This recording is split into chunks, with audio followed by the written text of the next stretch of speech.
ৰূপান্তৰিত হ'ব আৰু তাত যদি কিবা কাৰণত পাপ আছিল জানি বা অজানি এই সমস্ত পাপৰ পৰা পৰিত্ৰাণ পাব। ব্যাসদেৱে ৫,৫০০ বছৰ আগতে গম পাইছিল যে কলিযুগৰ মানুহে ধৰ্মৰ ক্ষেত্ৰতো কম্পেয়াৰ কৰি চাব, তুলনা কৰি চাব, কোনটো পন্থত গ'লে মোৰ লাভ বেছি হ'ব। যেনেকৈ বহুতো ৰাজনীতিবিদ পলিটিচিয়ান আপোনালোকে দেখা পায়, ৰাতিপুৱালৈকে এটা দলত থাকে, বিপৰীত পক্ষৰ মানুহক গালি মাৰি থাকে, সিহঁতৰ বুজে দোষে থাকে।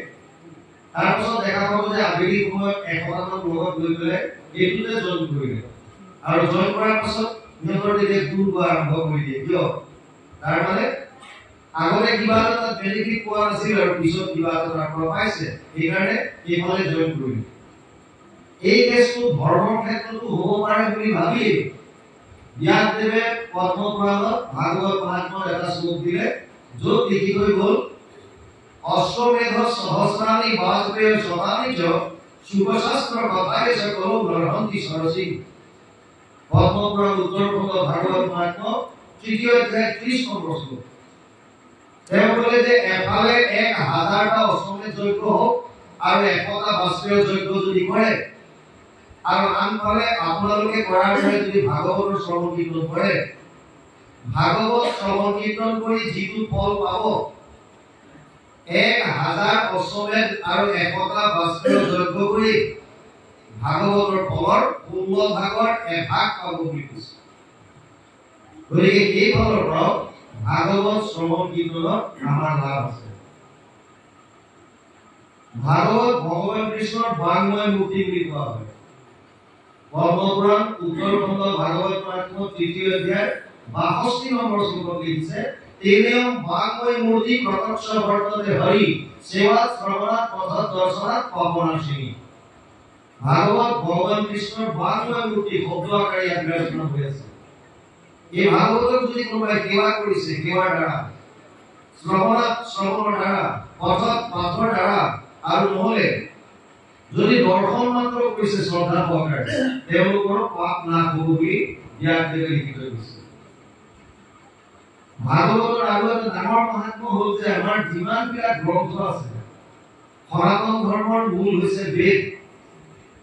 বেদ ৪খন আমি সকলোৱে জানো, ঋক, সাম, যজুৰ, অথৰ্ববেদ, চতুৰ্বেদ ঊৰ্ধ্বতে ভাৰত পুৰাণম চ পঞ্চম বেদ উচ্যতে। ১,৪,২০ প্ৰথম স্কন্ধ ৪ৰ্থ অধ্যায় ২০ নম্বৰ শ্লোকত ব্যাসদেৱে লিখিছে, ঋকবেদ, সামবেদ, যজুৰ্বেদ, অথৰ্ববেদ যদিও ৪খন বেদ, মহাভাৰত আৰু ভাগৱতক পঞ্চম বেদ আখ্যা দিছিল। এই বেদৰ ৪টা ভাগ আছে। সংহিতা, য'ত মন্ত্ৰবিলাক থাকে, ব্ৰাহ্মণ্য, য'ত গদ্য আকাৰে বিভিন্নবিলাক বিধি দিয়া আছে, তাত এটা আছে আৰণ্য, আৰু এটা শেষৰ পাঠটো হৈছে বেদান্ত বা উপনিষদ। বেদৰ সাৰমৰ্মখিনি বেদান্তত আছে, উপনিষদত আছে। যিজন ব্যাসদেৱে বেদৰ বিস্তাৰ কৰি উপনিষদ লিখিছে, সেইজনে ভাগৱতত লিখি থৈ গৈছে, সৰ্ব বেদান্ত সাৰম হি শ্ৰী ভাগৱত বিশ্বতে জয়স্ব ৰসামৃত কীৰ্তস্য ভাবান্য প্ৰভৃতি পচিত। ভাৰত ১৩-১৫ দ্বাদশ স্কন্ধ ৩য় অধ্যায় ১৫ নম্বৰ শ্লোক ভাগৱত। ইয়াৰ অনুবাদ কৰিছে মহাপুৰুষ মাধৱদেৱে ঘোষাত ১৮ নম্বৰ পদজোকা। সমস্ত বেদান্ত সাৰ মহাভাগৱত শাস্ত্ৰ ইহাৰ অমৃত ৰস পায়, পৰম সন্তোষে পান কৰিলে যিজনে তাৰ অন্যত্ৰ ৰসত ৰতি নাই।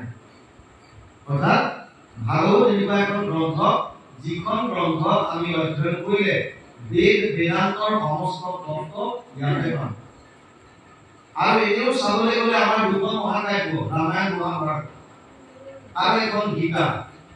মহাভাৰতৰ ভিতৰ বস্তু গীতা, ভীষ্ম পৰ্বৰ ২৫ অধ্যায়ৰ পৰা ৪২ অধ্যায়লৈ এই ১৮টা অধ্যায় গোটেইকে উলিয়াই আনিছে, নাম দিছে শ্ৰীমদ ভগৱত গীতা। গীতা সম্পূৰ্ণ মহাভাৰতৰ ভিতৰ বস্তু হলেও গীতা এখন সুকীয়াকে গ্ৰন্থ। গতিকে ভাগৱত যদি আমি শ্ৰৱণ কৰোঁ, ইয়াত মহাভাৰতৰ কথাও পাব, ৰামায়ণৰ কথাও পাব, আৰু গীতাৰ কথাও পাব।